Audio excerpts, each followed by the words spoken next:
Hi there.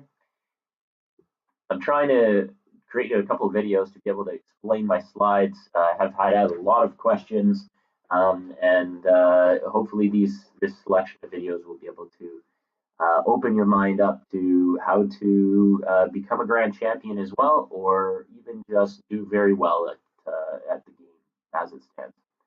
Our background is we were a business simulation team for Glo-Bus within our school.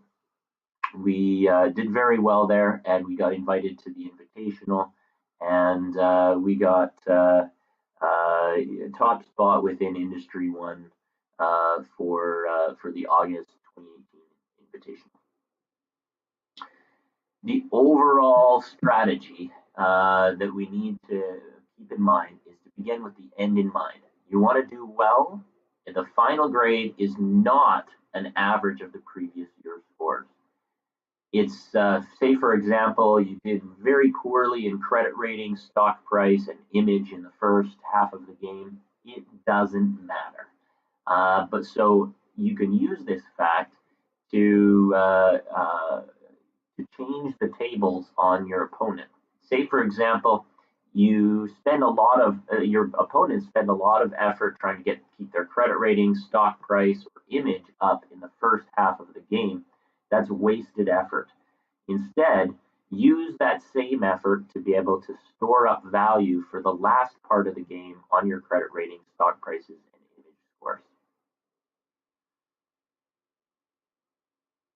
So your best points that you can achieve are exactly spelt out in the Glo-Bus guide.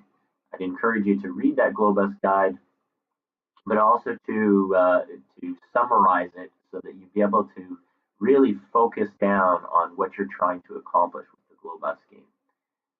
If you want to feel good for a little while, score top rank, that's great.